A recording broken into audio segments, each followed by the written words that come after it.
Well, I've been trying to avoid doing a bunch of couch talks because this was not my intent when I started TikToking. I wanted to like walk around and get more air, but for the last like month, it feels like I've been battling various flus and colds and whatnot. So anyway, a lot of fun politicky stuff going on. I should stop pausing to cough. Um,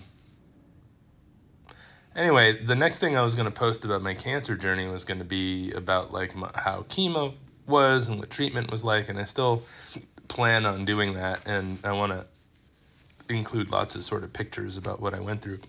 But I've been thinking about the fact that the first thing that happened after I got diagnosed is we started looking at clinical trials, like where I could potentially get an additional benefit over simply the standard of care. And I mentioned briefly the panitumumab that I was on that gave me, wholesale skin failure, which is a side effect of panitumumab or Vectibix, as it's called.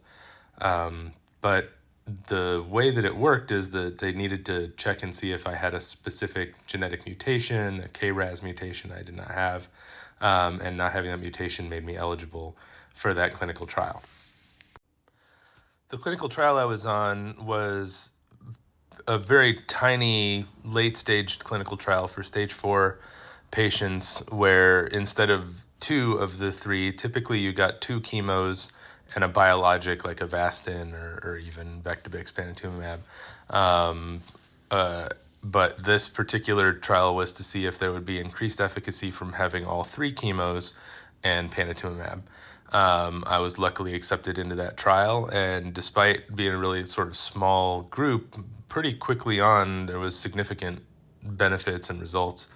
And we started to see other people in the group kind of dropping off the trial because they were NED, which is no evidence of disease. We don't say cured or remission for stage 4 because there is no cure for stage 4, despite what some of my less desirable close family members would like to believe. I will never be cured of this. But basically, people started dropping off of my tiny trial because their tumors were shrinking and they were going off of treatment and no longer having detectable disease. I make no secret of the fact that I'm livid with the people who chose to vote for the grapist, felon, fascist, insurrectionist who decided to ethnically cleanse 238 brown people without due process, innocent people, to a gulag in El Salvador. But I thought I would take a moment because a lot of those people say, well, if it doesn't affect me, then it doesn't exist. If it's not an anecdote, then it doesn't exist. I don't believe in science and data or any of that. It's just whatever affects me is the only thing that matters. One of the first things this administration did when it took power was illegally started taking funds that have been allocated by the prior Congress and removing them and shutting down organizations and canceling grants and significantly sending, some idiot tech bro Elon into the NIH to start gutting grants. And I personally know people who work in cancer research who are suffering the consequences of this. The DEI crusade that they're on to say, we're not going to fund, or we're not even going to continue funding pre-approved grants for cancer research if these words we don't like, because, free speech is their favorite thing, are in those grants. Words, controversial words like diversity, equity, and, how about women? How do you research breast cancer if you can't have funding for your research if the word women is included? I mean, last I checked, breast cancer affects a lot of women. There are men who get breast cancer, but it's predominantly women who get breast cancer. And these funds are being pulled, and research that's in progress is being stopped. And people who are dying of cancer, like me, are getting pulled off of their clinical trials.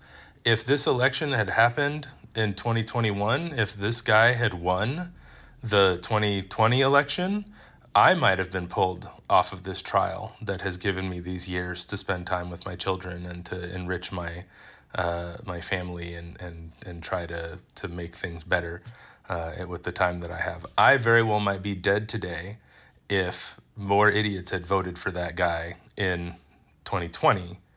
But that's what's happening to people now, is people in my situation are being killed. I'm going in for a scan on Monday, and I might go back into treatment. There very well may be impactful clinical studies that I will not have access to because of the illegal actions, and that it is illegal to take funds that Congress has allocated and deallocate them. That's not how this works. When the Congress passes a budget, when a Congress passes funding, you don't get to come in afterward and say, oh no, they didn't do that. They undid that. In fact, Congress hasn't even been a part of any of this. It's just been illegal marauding by, as their favorite term, unelected bureaucrats. But the attacks on research don't end there. There have also been wholesale cuts to grants at institutions across the country, and not just at Ivy League schools that you might have heard about, but also at flagship state schools in places like Florida, Georgia, Ohio, Nebraska, and Texas, which is very bad because virtually all of modern medicine relies to some degree on research that was supported by federal dollars. These people who are in power in the administrative branch also have a supermajority in Congress, or have a supermajority, which means that they also control Congress. Congress is how you execute the power of the purse. It's how you do funding.